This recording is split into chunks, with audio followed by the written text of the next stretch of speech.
Hello, everyone. I am very happy to be here. Thank you very much for your invitation. I am very grateful to all of you who make today time to join our discussion on masculinity, sexual violence, and the Holocaust. Please note that this presentation contains highly disturbing images of tortured and humiliated bodies of women. Sexual violence during the Holocaust has an explicit gendered nature. Most of the victims' survivors were Jewish women and girls, and this violence was overwhelmingly perpetrated by males, Germans, their allies, local collaborators in the Nazi-occupied territories, partisans, and civilian men. The presentation focuses on the motivation of men involved in sexually violent behavior. It explores the following questions.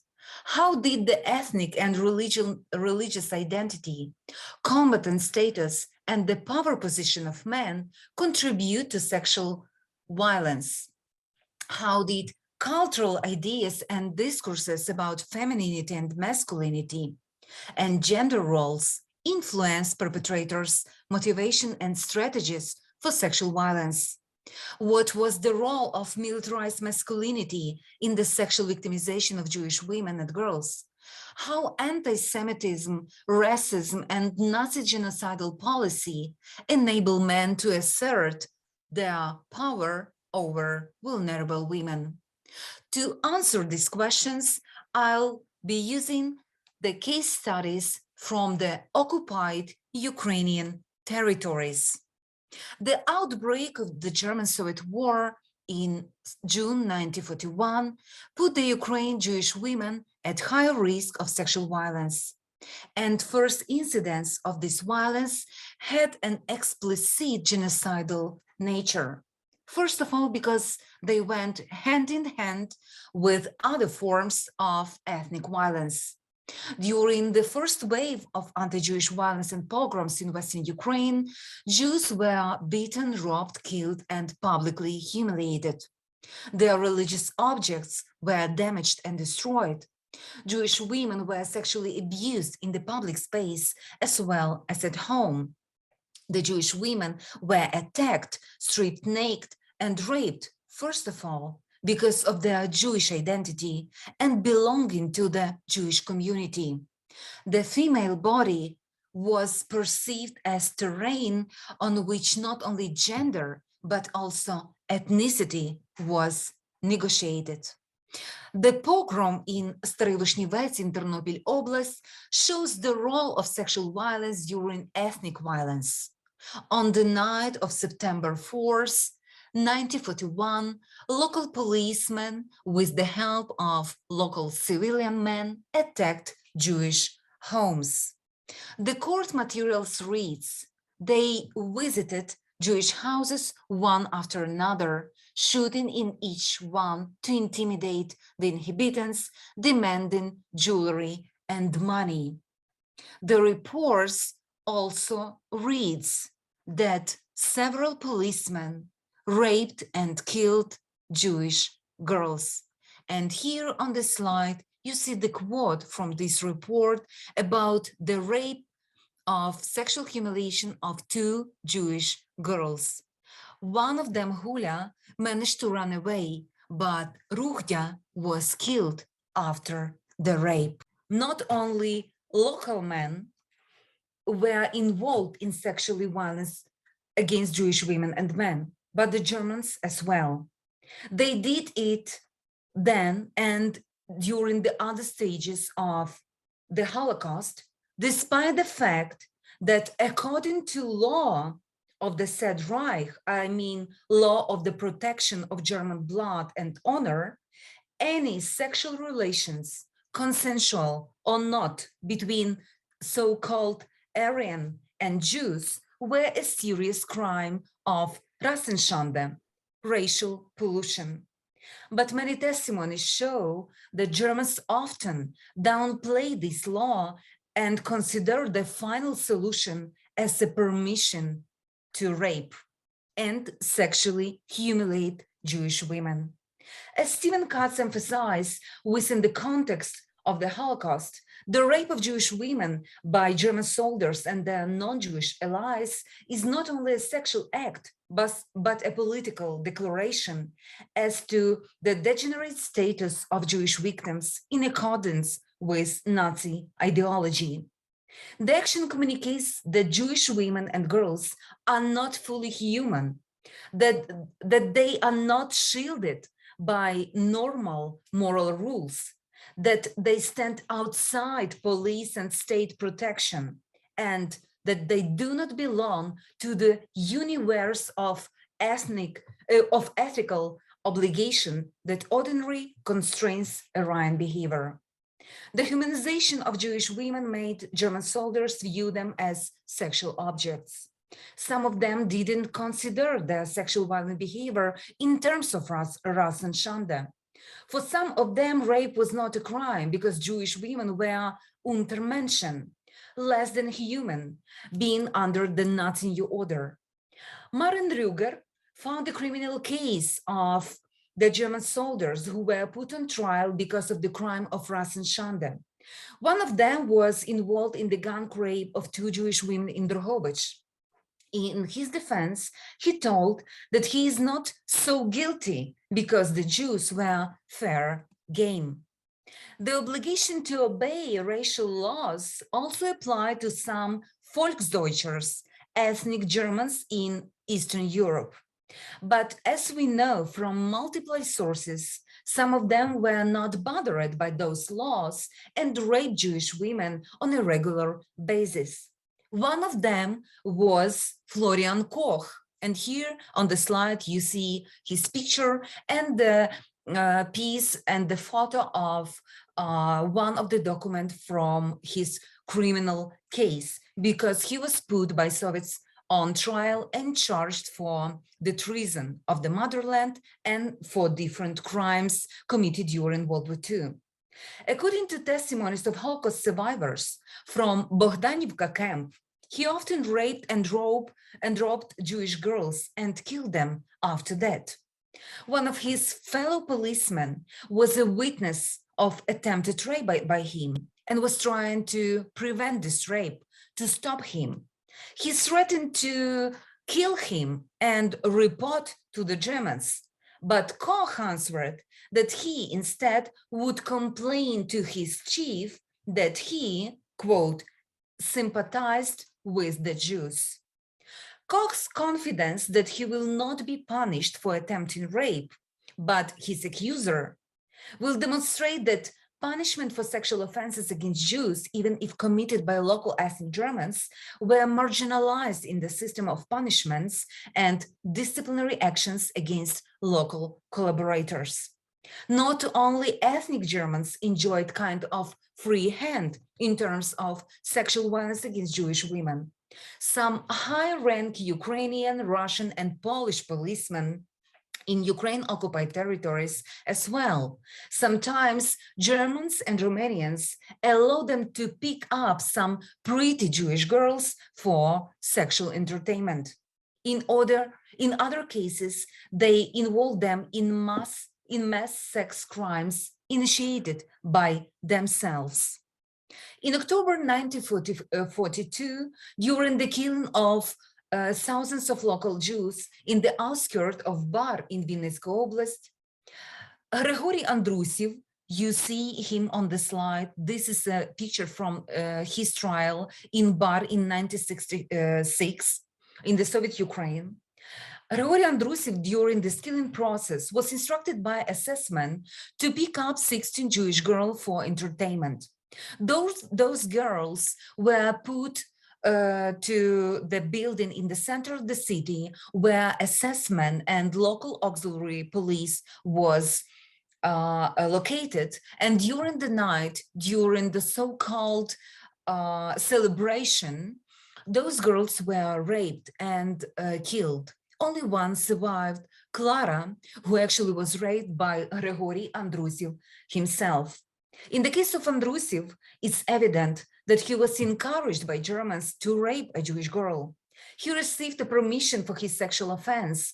And what is interesting in this case is that he has a possibility not to rape Clara, and nobody would find out of this because they were in a separate room, in the private space. But he decided to take advantage of his position of power and vulnerability of Clara. She was only 13 years old at that time. She was a child. She was a virgin. Maybe his motivation is connected to the fear of being seen by Germans as not true men, the not reliable men who disrupt the military brotherhood, the not loyal soldier of the Reich who had the mercy to its enemies. This social dynamic between occupiers and local men, this social pressure may force men to participate in wartime rapes, even if in peaceful times they haven't sexually violent records. Permission to rape Jewish women was some kind of payment of Germans and their allies to local collaborators for their service. This service includes not only their role in the implementation of Nazi genocidal plan, but also in facilitating sexual entertainment for Germans. Locals knew very well where young girls were living and brought Germans exactly to those houses, or took girls from their homes and delivered them to their supervisors. In some cases, those women were turned into sex slaves, and after some period of sexual exploitation, they were killed. This is true, for instance, for Jewish female prisoners in Genichesk. During Soviet investigation, the close friends of one of the policemen in Genichesk recalled. Vysenko, she meant her friend and the former policeman during the World War II. Vysenko said the Romanians asked for beautiful women to be selected for them. We brought the wife of a member of the KPBU, Skop, her daughter, and Zvereva. After all three were infected with sexually transmitted disease, we took them back to the police station and together with the police chief, Kubits, took them to the basement and shot them. According to other testimonies, Vysenko and his peers raped those women in the prison. It should be noted that Zvereva, one of those rape victims, actually was heavily pregnant at that time, and she got birth to her child, and after that, she was killed. Brutality towards vulnerable women says a lot about the masculinity of perpetrators. In the war zone, men are not only said to be a man, but to militaristic men. Militaries need real men. Being a real man in war zone may entail suppression of feelings of insecurity and other characteristics which are commonly considered feminine. As Ruth Seifert pointed out, this might make it easier for men to commit sexual violence in war situations. The strategic purpose of the use of sexual violence is to manifest the militaristic masculinity identity of the male perpetrator. On the other hand, rape, especially gun rape by armed men, served as a tool of building the military cohesion, military brotherhood, and shared group values. Those rape incidents were often celebratory acts when men from one unit or different units gathered together for entertainment and fraternization. These situations often include alcohol. In these settings, Jewish women were perceived as sexual objects, obliged to fulfill the men's sexual needs. For this purpose, some young and beautiful girls were taken from their homes, camp barracks, or ghetto buildings. Here on the slide, you see the quote from testimonies of Hanna Shkolnik about the Snitkiv ghetto. She recalled, I remember how the Germans were looking for women for their needs, and how they went into the next house, and there was 14 or 15-year-old beautiful girl. She was from Moldavian refugees, very pretty, dark-haired. How she was taken away for the night to the Germans. Mom tore her hair out. They released her in the morning. Gun rape was a widespread practice, not only among Germans. We have a lot of sources about similar pattern of violence perpetrated by Romanians and local policemen. For example, on this slide, you see the protocol of Soviet interrogation of the Jewish survivor, Sofia. She was arrested by local policemen in Vradivka and put in prison. There she survived several rape and attempted rape attacks by local policemen. Some of them were serial sex offenders and raped other Jewish women in detention. According to Sophia's testimony, another Jewish girl, when she was only 12 years old, also Sophia, her cellmate was among Vradivka's policemen rape victims too. Some of them didn't hide their actions, some of the policemen, but made them a source of their pride, a proof of their true masculinity.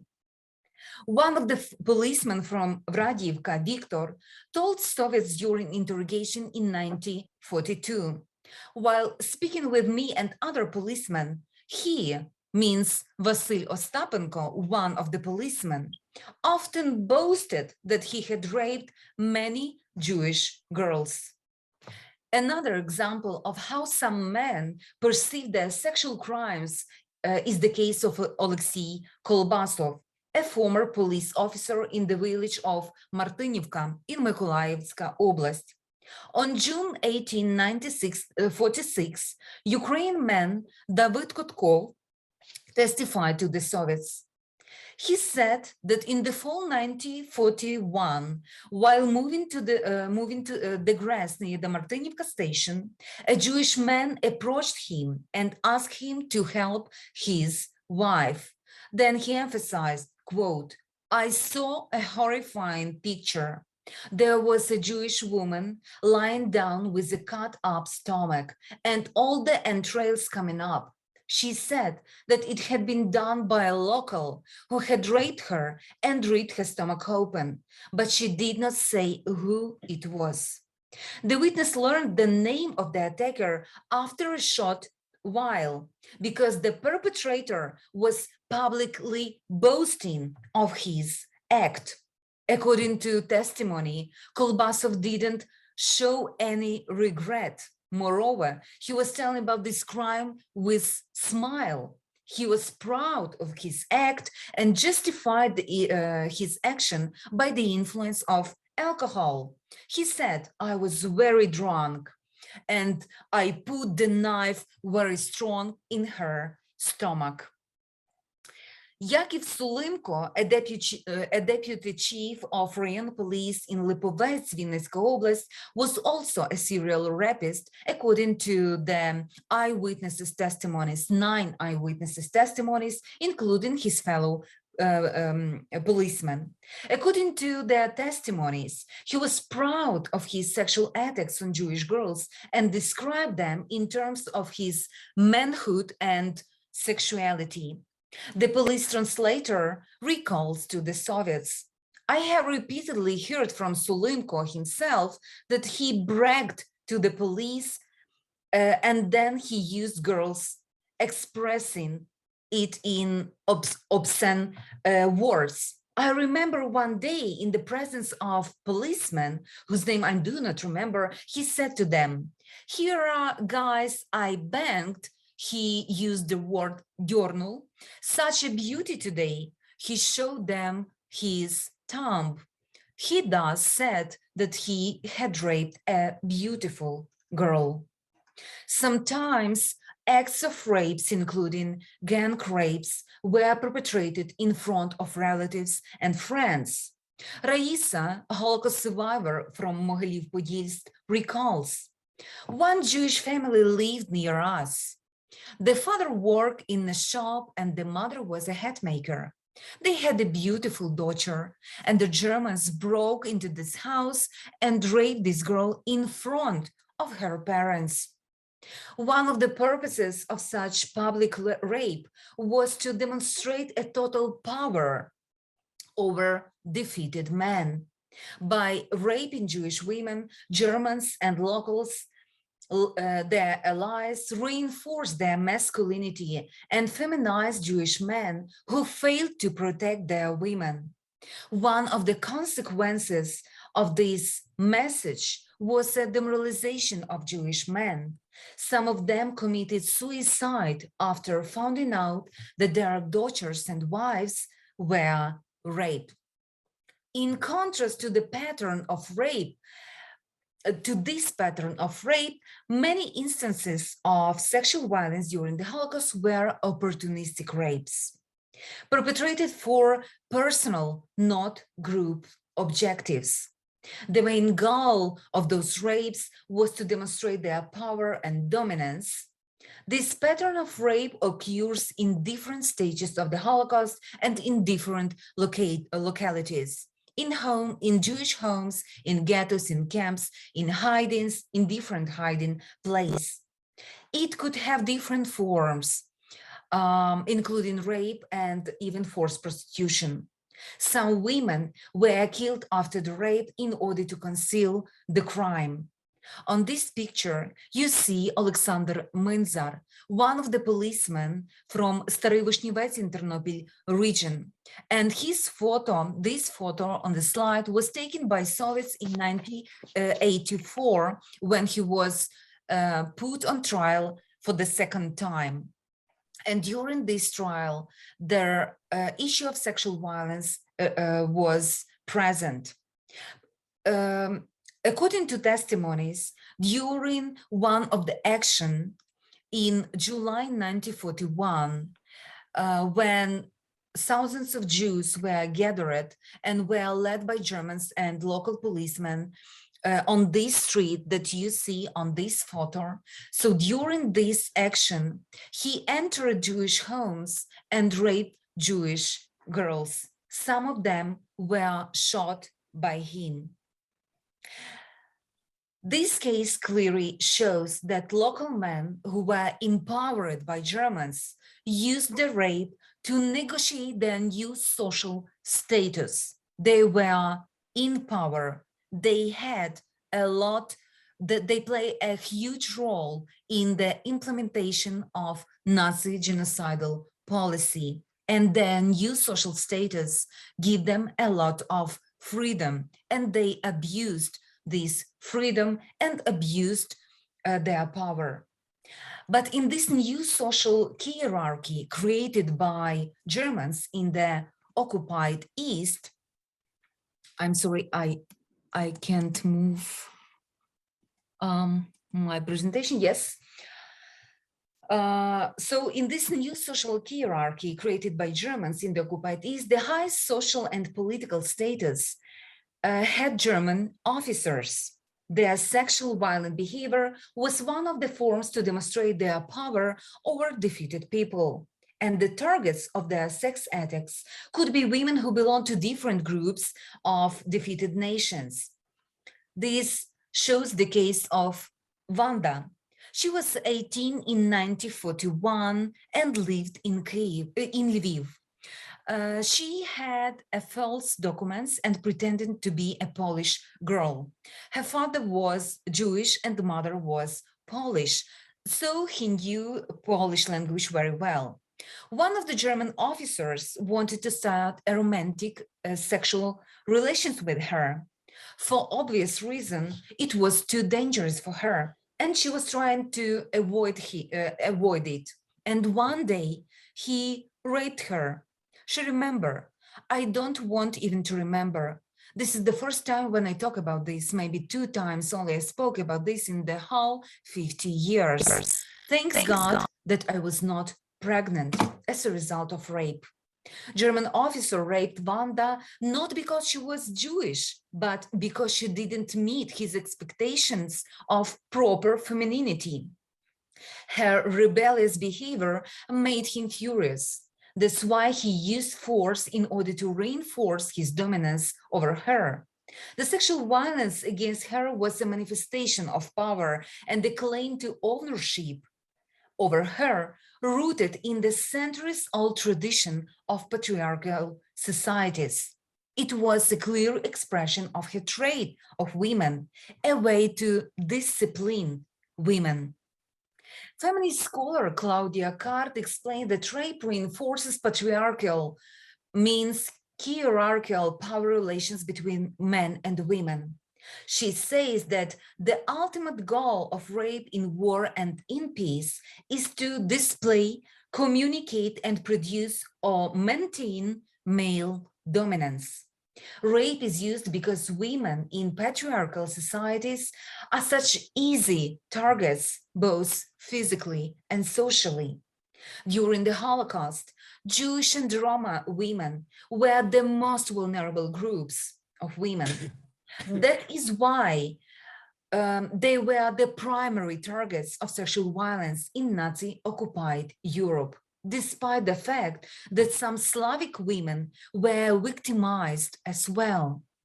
The concept of masculinity reinforced by rape explains why so-called ordinary men were engaged in sexual victimization of Jewish women, even those who were not part of the whole genocidal policy of Nazis, of Germans, and even those who were involved in rescuing actions. This was the case of sexual victimization of Emily Kessler.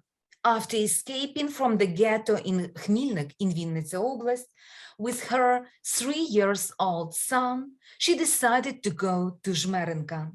Her Ukrainian friend arranged the trip and paid Ukrainian men whom she trusted to accompany Emily and her little son.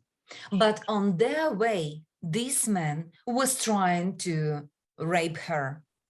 Sometimes the perpetrators of sexual violence were those men who were friends, schoolmates, neighbors, and acquaintances of Jewish women before the war. Those men didn't express anti-Semitic views and were trying even to help some Jews during the Holocaust. A prominent case in this regard is the story of Mary. At the beginning of German-Soviet war, Mary lived in Rivne. She was 22 years old. Mary was married, but her husband was drafted to the Red Army. And she was left alone with her 1-year-old son, Zbyszek. Then she was moved to the local ghetto. At first, the Polish guy, her friend, Kolya, was bringing her food to the ghetto. One day he told her that there were rumors that the ghetto would be liquidated. He helped her to escape from the ghetto. He even convinced his sister Lucia to hide Mary at her home, despite her fear and hesitance to do that. Mary was convinced Kolya had love feelings for her. After some time, they moved. All of them, 3 of them, Mary had a child, and the Kolya moved to another apartment. Mary and her son were in hiding there and were trying not to go outside. They were completely dependent on Kolya and his mercy. Mary recalls the Kolya started to drink and he was going to the bar. He came from the bar, started to be extremely aggressive, and he started to beat me up. I was raped from him every night. I can't call it sex. I became pregnant. After some time, she was trying to find a hiding place in another people's home, Gentiles' homes, but they proposed her the shelter only for a couple days. That's why she kept returning to the Koля. And every time he was willing to hide her with her child, but the price for this hiding was extremely high. It was a constant sexual humiliation and sexual violence. Not only non-Jewish aid giver turned into sex offenders during the Holocaust. Some Jewish men who were victims of Nazi persecution themselves were trying to some kind restore their undermined masculinity using rape against fellow women, against Jewish women. One of the Jewish survivors from Lviv, Vera, recalls that after she and her mother Sarah escaped from Lviv ghetto, they were held by their Jewish relative Manek. You see his picture on the right. He was the husband of her mother's sister, who died during the Shoah. Manek agreed to pay for hiding in the apartment of one of the Polish families in Lviv. The three of them hid there until the arrival of Soviet troops. Recalling the sexual relationship that began between Manek and Rosa, the mother of Vera, she emphasized, I understand that she did it to save me. In this way, she emphasized the coercive nature of this intercourse. And she was very angry about that. She was angry that Manek took advantage of her mother, forced her to make a choiceless choice in order to save her child. There were also cases when Jewish men molested and raped Jewish girls who were in hiding with them. When she was 53, Rose broke the silence about her traumatic experience in the bunker during the Holocaust, when she was 9 years old. She was hiding there with her parents and their friends for a long time. One of the father's friends started to push his legs into her vagina. It lasted for several months. And in this quote, you can see how Rose described her experience and how this traumatic experience impacted her entire life, what the effects of this violence, and how she recalled those traumatic events in her adult life. As Monica Flyashka pointed out, many Holocaust survivors and witnesses described rape during the Holocaust in terms of sexuality and sexual desire. They underlined the attractiveness of girls and women who were raped.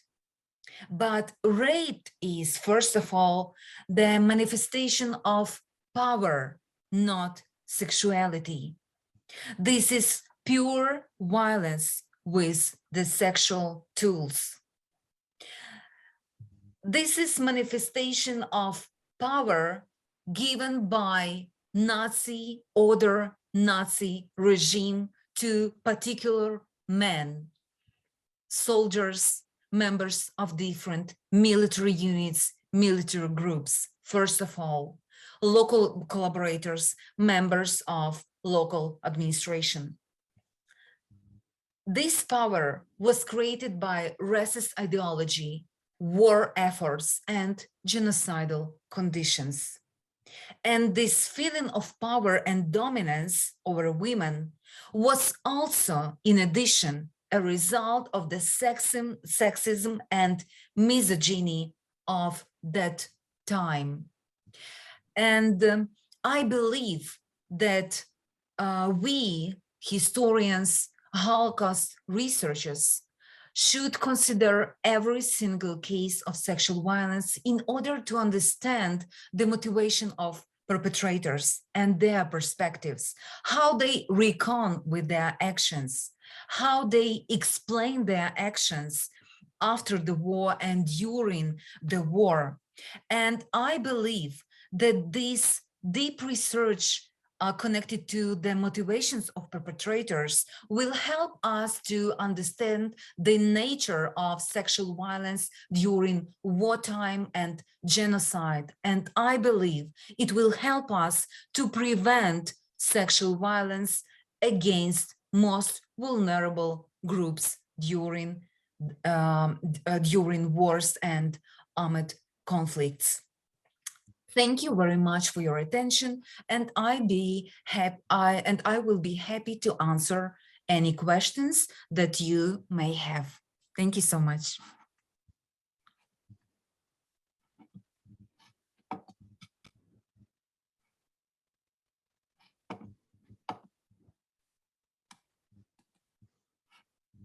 Stop share.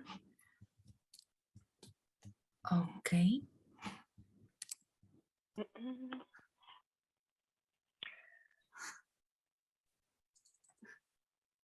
I have a question myself, but maybe, I don't know, if someone else wants to go first. Maybe no. Then I would just ask, yeah, thank you very much for the lecture. And I was personally also curious to hear more about the field in which you are working.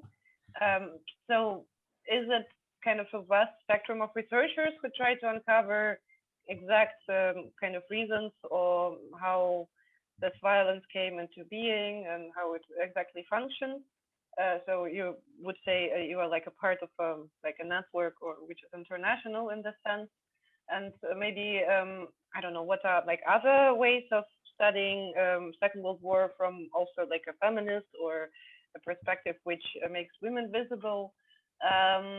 And also related to this, I know that you are also engaged in the Babyn Yar Memorial Complex in Ukraine, and I was interested if somehow your research also is kind of reflected in your being present there. For example, does it kind of come into the museum complex at some point, this perspective? Because I haven't been there personally, I haven't joined the trips this year.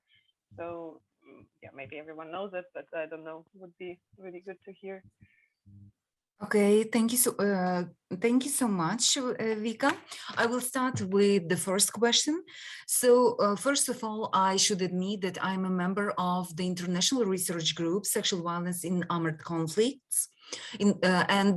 This international research group united, this is the meeting place for researchers from different countries with different backgrounds who are looking on different conflicts, on Sierra Leone, on Yugoslavia, and the using of sexual violence as a tool of genocide during Yugoslavia and other conflicts. And some part of those researchers, especially Regina Milhäuser, who is the one of those who came up with idea to establish this researching group. She wrote a book about the sexual violence on the Nazi East from the perspective of German soldiers. And my aim as a researcher is bring to the light not only Germans' wrongdoings, but to describe the violent behavior of local men. Because from available sources, it's very obvious that many local men, first of all, local collaborators, Nazi helpers, were involved in sexual victimization of Jewish women. And as I described in my presentation, and as it's obvious from different sources, very often high-ranked policemen, chief of different police units in Ukraine, enjoy their power and abuse their power. And they were allowed to do that by Germans and other supervisors in occupying territories. The second question about the feminist perspective, I should admit that feminist researchers struggle for this for a long time, because For a long time, the gender was absent from the meta-narrative and from the general discussion about the Holocaust. It was for a long time, it was androcentric meta-narrative, and women were absent, or if they were present in many in traditional roles. And the question of sexuality was repressed, marginalized, because it was connected with the shame.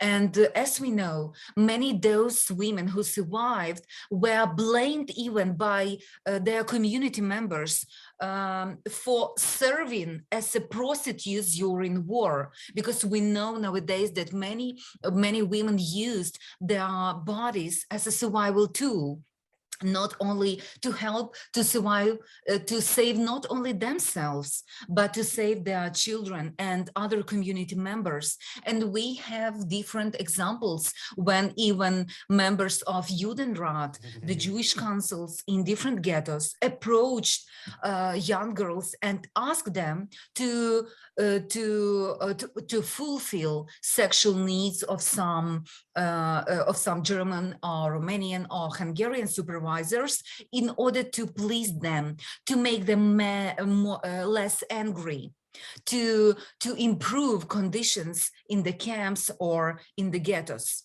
That's why this is very, let's say, for a long time, it was a very inconvenient topic, but now there is a bunch of scholars, both Israeli scholars, American scholars, European scholars, who dig this topic and study on different dimensions of sexual violence. And now we are bringing to light the question of sexual victimization of Jewish men as well, and Jewish boys. And about, we are talking nowadays openly about gay men and their victimization, about male intimacy in the ghettos and camps. So nowadays it's established domain, it's established field in the Holocaust studies. And I'm delighted and happy to be a part of this bunch of very prominent and very good scholars. And the last question about Babyn Yar.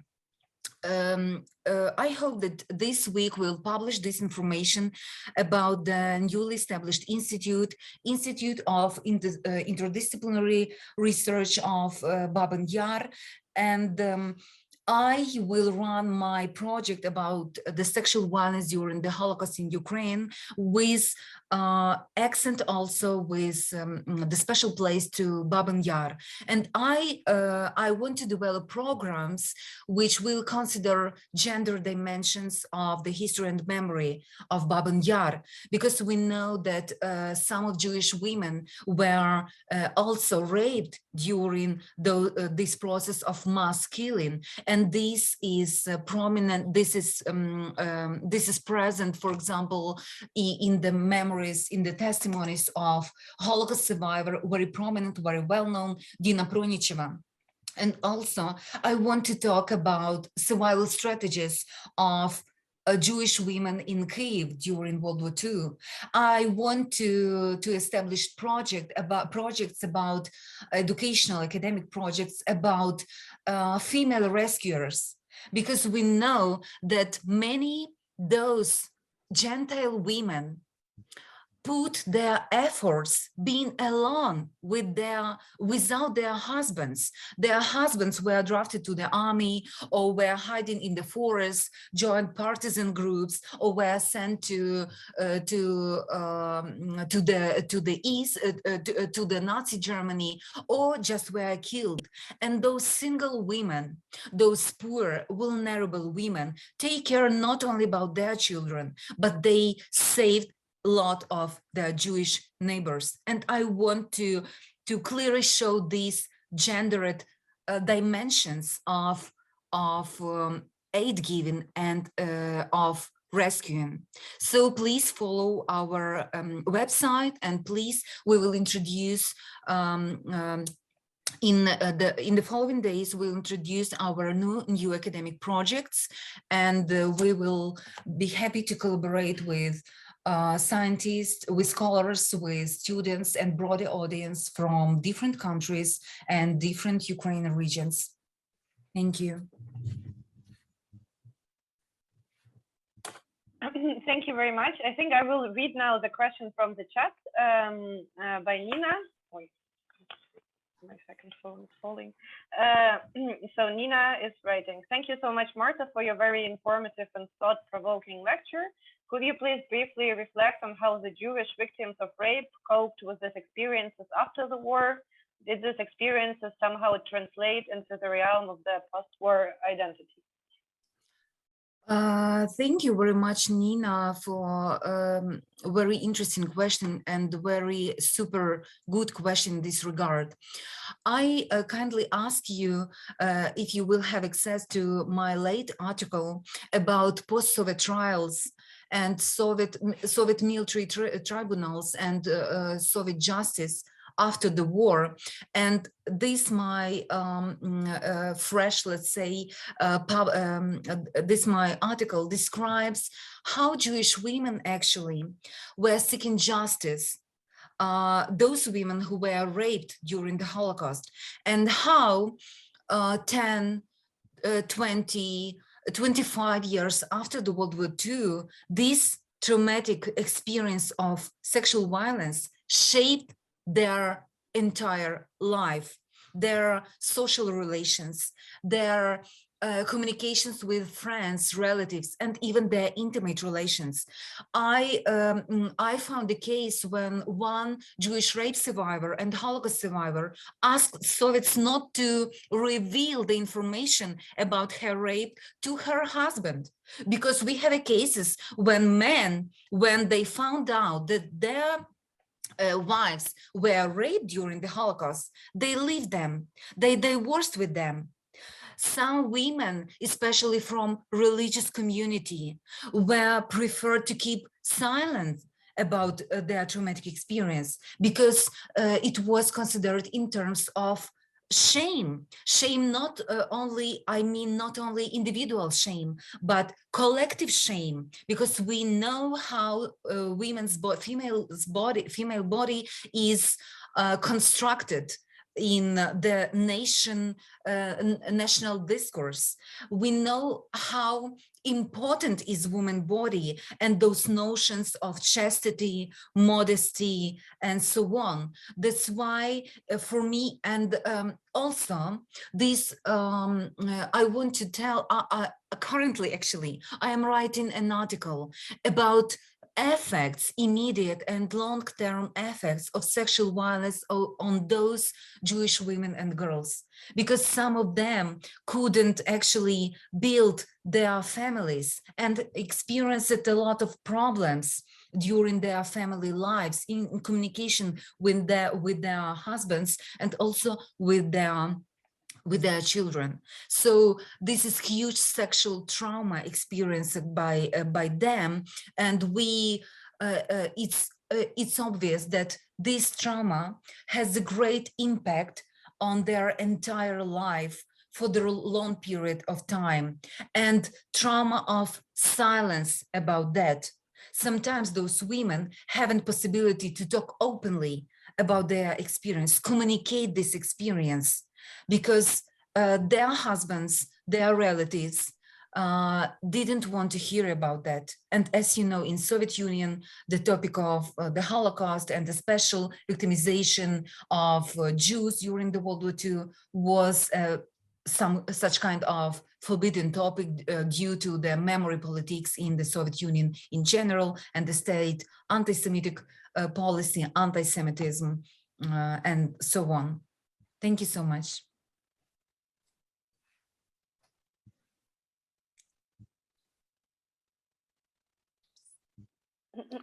Thanks a lot. So yeah, Nina is asking Marta to keep Nina updated about Marta's recent work. Yeah, of course, Nina. Yes. There is a hand from Felix as well, which I see. so you can ask your question. Marta, thanks a lot for your lecture. I had to think about a certain book written many years ago by a German author, which is very special, and I read it several times. So I had to ask a very special question. I tried to keep it short, and the name of this author is Klaus Teweleit, and he wrote 2 volumes of male fantasies. For everybody who doesn't know this book, it was gained a lot of attention in the last years, and it's about sexual violence in German ideology in the Second World War. And the thesis of the book is that fascism is not a question of, not so strongly a question of political ideology, but of physical constitution. I try to underline very short. I hope you can see it. It's Yes. The author is saying that there's a unity, not only a strong unity of Judaism, of communism, and the woman itself. And I tried to come back to your lecture. You've mentioned the case of David Kotkov, if I got it right, Yes. and his testimony from 1946. And I had to think about this book because, as you said, that after the killing, the man who did it was proud. And the thing is that it's not only about rape, it's not only about killing, it's about physical annihilation. And that reminds me very strongly to the thesis of Mr. Teweleit. And so now my question, this book was discussed, very controversial. And for your research, are you using psychoanalyst approach? Is it useful? Thanks. Thank you so much for your question, Felix, and thank you so much for book suggestion.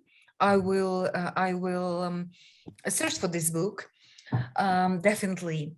Regarding psychoanalytical approach, yes, I think it could be fruitful, and we should consider different approaches in order to understand the nature of sexual violence. Because we know that sexual violence is present in peacetime as well as in wartime. But as American scholar, anthropologist, well-known scholar Elizabeth Wood showed us, that some military groups perpetrate a lot of violence and some not. And the huge question, why? Why? And we should ask this question. We should find the answers to these main question in order to prevent other cases of sexual violence. For example, when we compare the sexual violence perpetrated, for example, by Red Army in Berlin in 1945. And for example, those instances of violence perpetrated by Red Army in Western Ukraine, we understand that the level of violence, frequency of violence, and the amount of victims is different. We have cases in Western Ukraine as well, and the number of cases in Western Ukraine was bigger than the number of cases in Eastern Ukraine, because for many Red Army soldiers, Western Ukrainians were not true Ukrainians. You know, they were collaborators, they were nationalists, and so on and so on. That's why they, when Red Army liberated, Ukraine territories, that they moved to the West, and the number of rape cases increased. We know that the book of Andrea Peto about the rape committed by Red Army in Hungary, and the great manifestation, let's say, of this Soviet masculinity and was in German territory, because for German soldiers it was kind of revenge. It was very easy. German women were very easy targets, and we should consider what draw men, because not all of them were sadistic men. Not only small percentage of them were sadistic men, actually. Most of those sex offenders were ordinary men.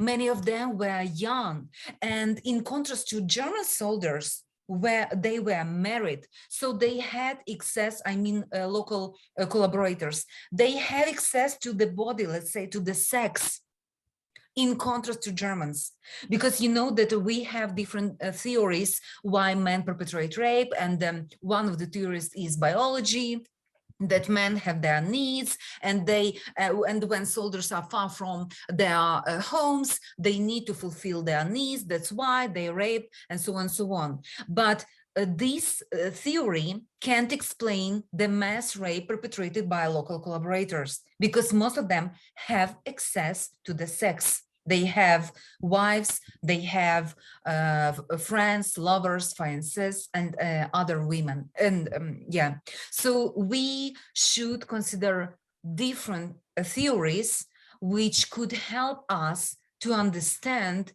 why people use sexual violence as a tool of genocide, of terror, of humiliation, of degradation, so as a political tool. Thank you so much.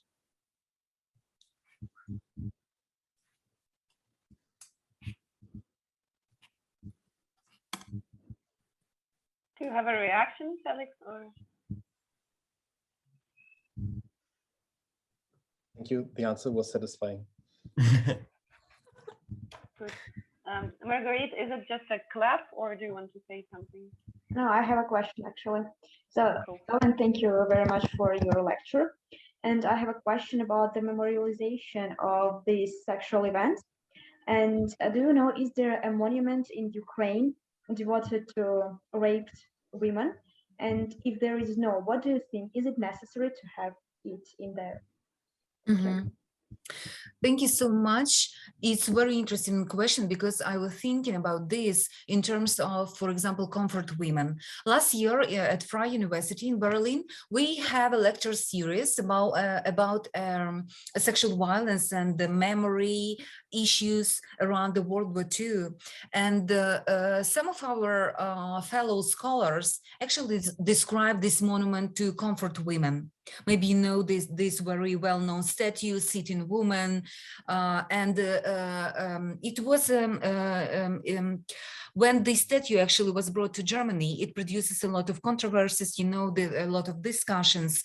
But the main idea of this monument, which is negotiated in public sphere, in public discourse, is that this monument actually symbolized the sexual violence in World War II in general, because it's about sexual degradation, sexual humiliation of women. We know that during the Holocaust, especially in occupied East, many women were put also in military brothels by Germans as well. In my native city in Lviv, 10 women were forced to, 70 women actually were forced to fulfill needs of 600 or 700 Wehrmacht soldiers and Wehrmacht officers. So they were some kind of sex slaves without any rights and without everything. And we know that some women were not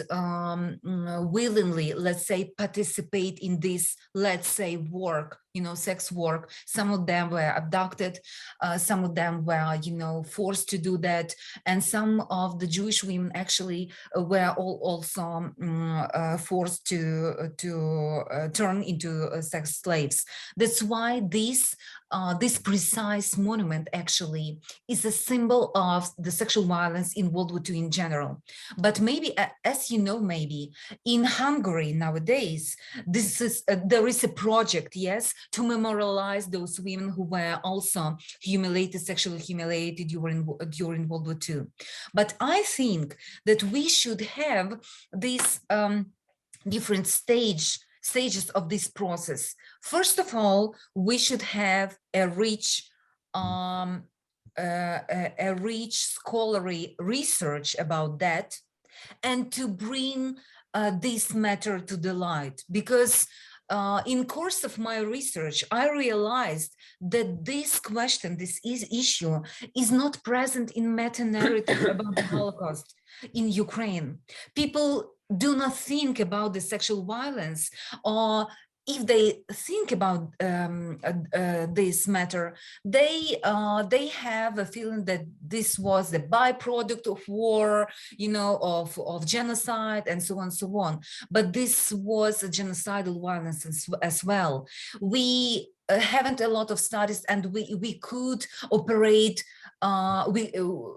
we couldn't operate with numbers, because we know that many rape victims were, many Jewish women were silenced by death. But we should show in our research that sexual violence was an important tool during the Holocaust and during the World War II. And we should emphasize the sexual humiliation of different groups of women and girls during the World War II. So the first stage should be scholarly work. And the second stage should be a great public discussion of that, maybe to organize some exhibition, you know, and then my dream is to create a monument which will symbolize this pain of women who experienced sexual violence during World War II on the territories of Ukraine, because those women were perpetrated not once, not twice. They were humiliated by different perpetrators: Germans, Romanians, Hungarians, their own husbands, who turned into heavy drinkers because they can't handle this work, let's say, I mean participation in genocidal, in mass killings of Jews. And also after that, they were humiliated by Red Army soldiers. That's why those women and their sufferings should be acknowledged and bring to public discourse and to public light. So I will put my efforts in order to create such a monument. Thank you so much. It's a great idea. Thanks.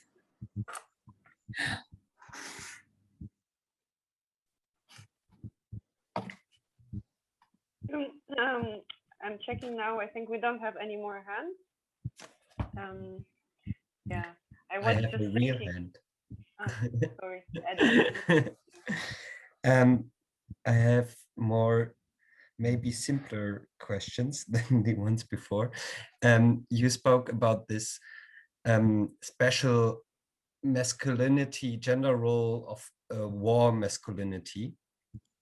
And my question is, like, is this gender role something which needs to be built up on a long time by society, or is it also, like, I don't know, coming by the circumstances of actual war? Thank you so much. So I think that patriarchy is one of the main sources of gender-based violence in peacetime and in wartime. And every military conflict reinforced this gender division of roles. And our main problem is this toxic masculinity or militarized masculinity. This is the source of aggressive behavior and violence, not only against women, but also against other men who are perceived not true men, who perceived feminine men, not true soldiers, and so on, so on. So I think that one of our efforts as community members, as scholars, as activists, it should be directed to the transformation of those gender roles and meanings of and notions of femininity and masculinity in our societies. So true manhood should not be associated with violence, with force, with dominance, because it's dangerous for all of us. True masculinity should be constructed around devoted fathers, around, you know, around everything which is different from this, you know, force, dominance, and all these things. So I believe that efforts of many organizations, like, for example, your organization, could make difference and could change our perception of masculinity and femininity. As you know, nowadays, Ukraine society is highly militarized society, and Ukraine female soldiers actually constitute 15% of Ukraine armed forces. For example, in comparison, Great Britain has only 11% of women in military units. And liberal feminists actually believe that entering military structures will bring new value, new meanings to these structures, and could transform their values, their group values. For example, there is idea that women could prevent their soldiers, their men, from sexual violence against so-called enemy men.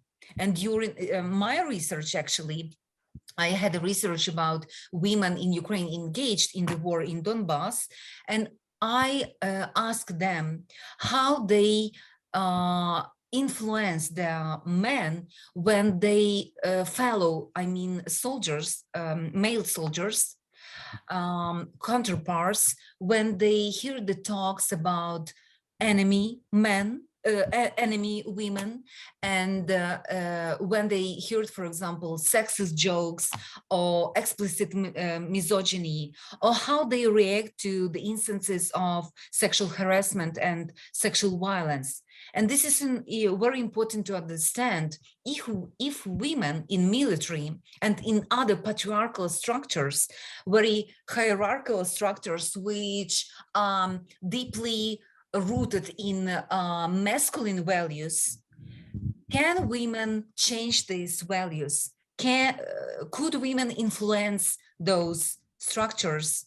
So this is the great question nowadays, and the question that we all should consider in terms of women's rights, in terms of, and in general terms of security. Thank you. Thank you. Okay, Klaus actually put in the chat box, he put the title of the book. Thank you. Yeah. Thank you, Felix. Okay. Thank you very much. And it's also, for me, it's kind of interesting to think how your research also relates to contemporary times, because I didn't think about that, but I kind of personally know feminist research, which is now happening on in Ukraine in relation to kind of this position of liberal feminists that you need to kind of increase participation of women in war for different reasons. Some of them are clear, especially, and some of them are like more complex. For example, the ones you know named, I didn't know about that.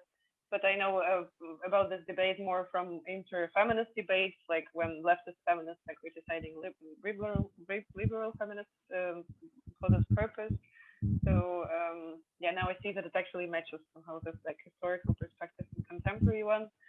And maybe my like another question which I had, not a question, but maybe like a thought, because also what we have been discussing a lot in the trip to St. Petersburg, which I coordinated, and I think the participants in the trip to Ukraine also discussed, was somehow what is like a kind of, I don't know, state constructed perspective on the war, which is of course in every country different, but there is always some kind of at least one or maybe even two perspectives that are dominant in the state. What is specific about it, and how is it different from like a critical perspective, which we try to develop here? And yeah, I think more or less what kind of one of the things which we figured out somehow in this process was that speaking from the perspective of individuals, especially from like underrepresented groups or marginalized groups, kind of gives this perspective automatically, because you cannot like stay in the state perspective if you really want to I don't know, uplift like this individual stories and kind of reveal the truth in the sense, because there was never like one single perpetrator and one single victim in terms of nations. It's always fluid when you come to the stories somehow.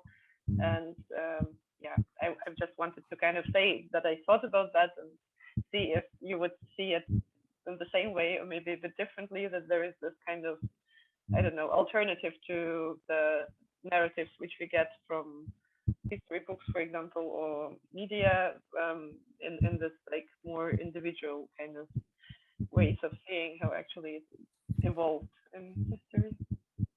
Mm-hmm. Thank you so much, Vika. Maybe, as you know, after the so-called revolution of dignity, after Euromaidan, we have a huge change in the memory politics regarding World War II.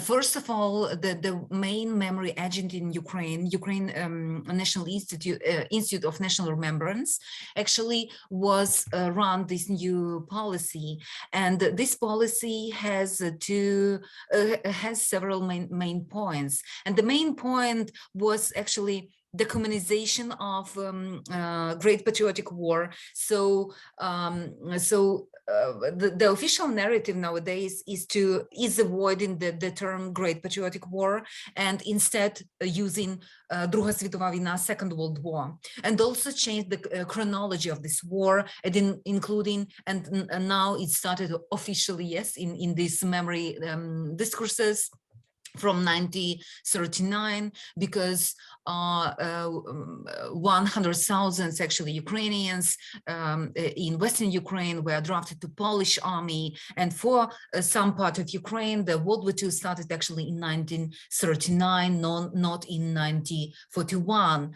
And also there is the another accent, a very huge accent and very debatable action point about the role of Ukrainian nationalists on the ground. And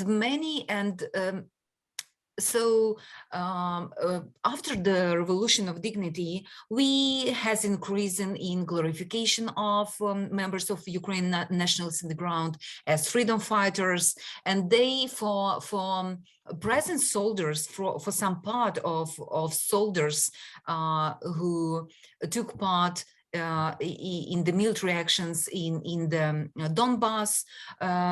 So for some soldiers, they are true heroes, they are true icons.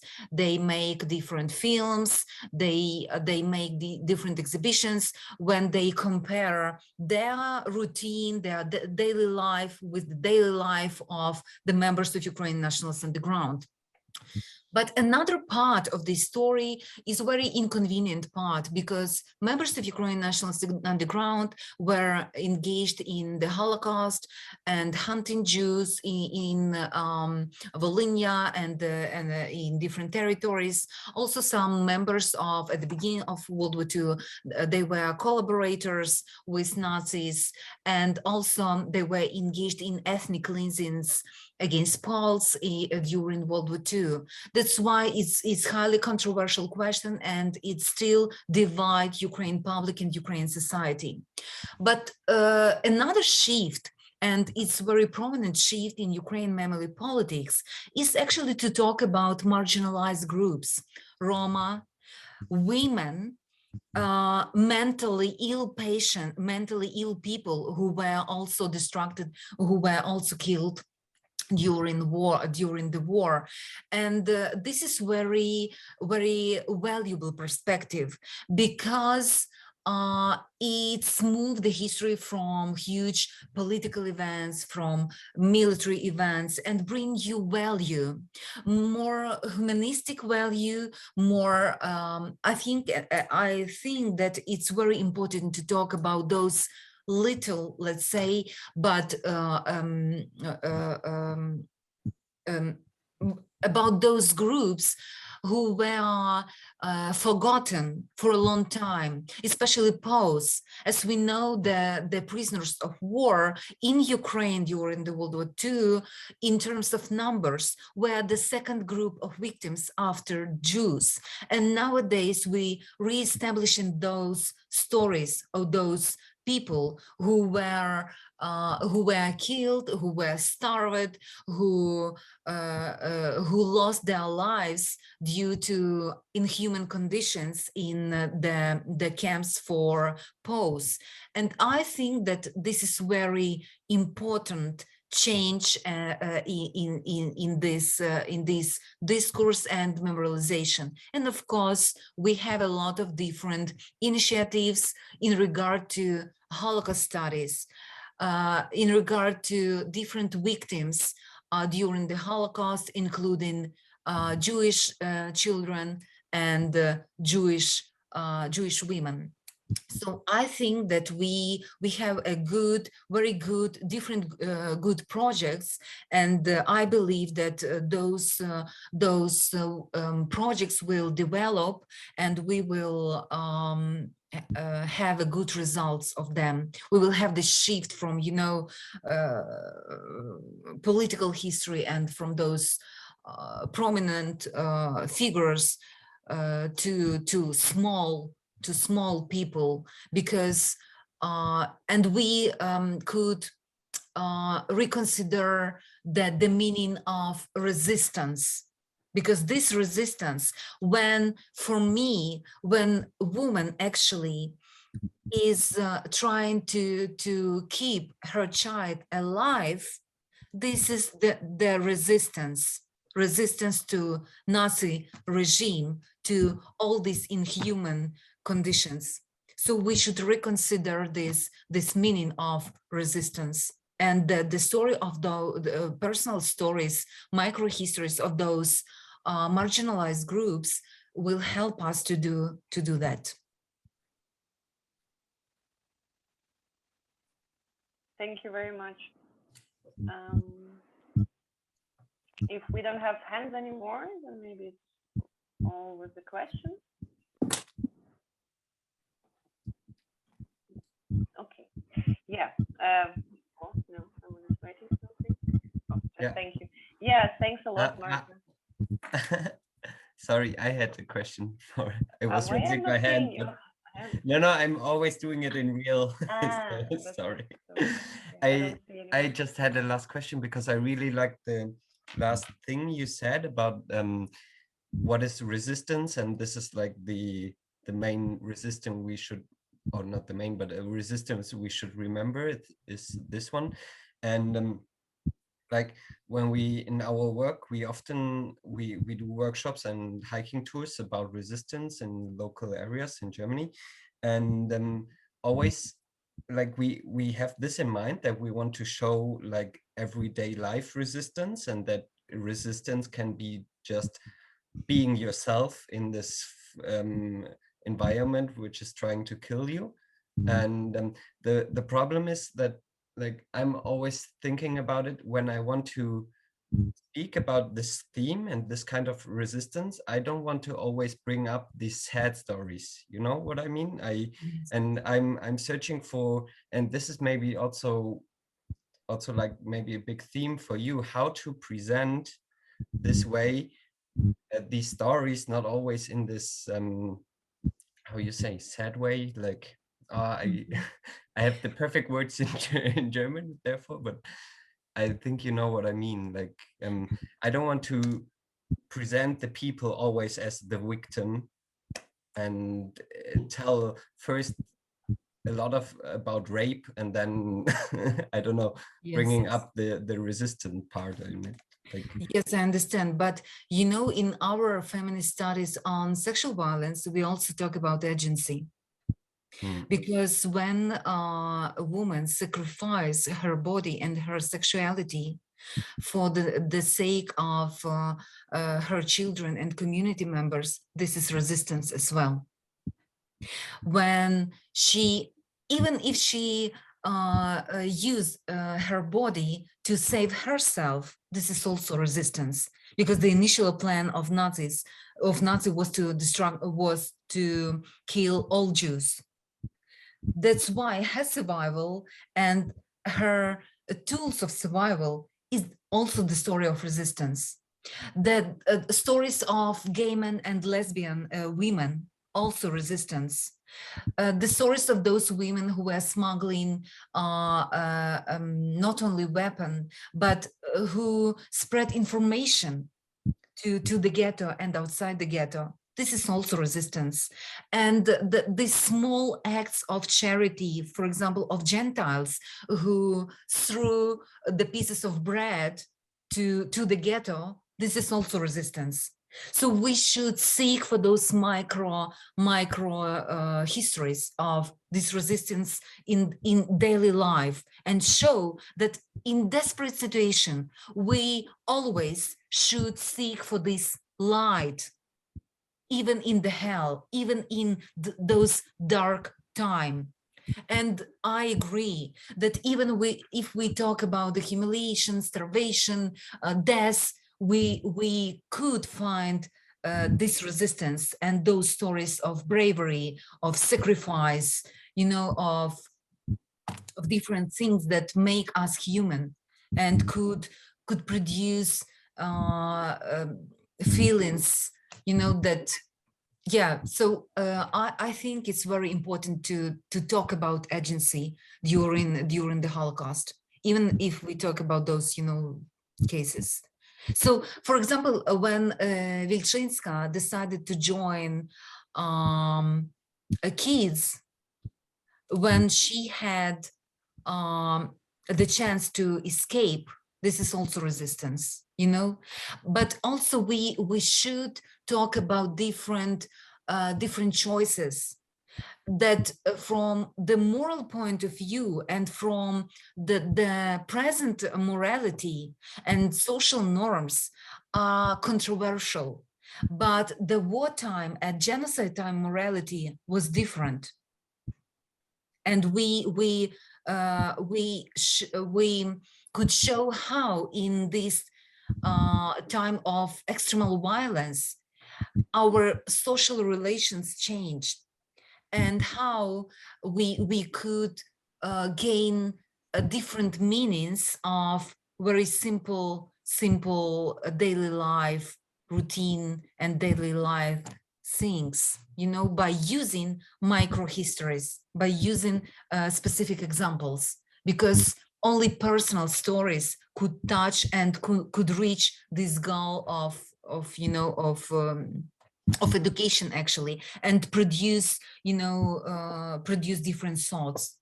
So please keep keep seeking for different stories. Mm-hmm. Thank you. Thank you. Something in the chat? Oh, just a thank you. Yeah, thank you very much. I mean, if no one else has questions, I think we can call it a discussion now. And also, I mean, if Marta has articles which you could read, I think we also might kind of discuss them after with the group when we next time. Yes, please visit my, if you are interested in my research, please visit my profile on Academia Edu. Most of my articles are available online, but some of them, especially the article that was published recently, is not available. But I could send you privately this article for your scholarly needs, let's say. Cool. Thank you very much again. And yeah, thank you everyone for listening, for asking questions. And I would ask Marta for you to stay for like 2 minutes after everyone. Okay, okay. Thank you very much. Thank you very much for the invitation and for this very fruitful discussion. Thank you so much. Thank you for joining us. Have a nice evening.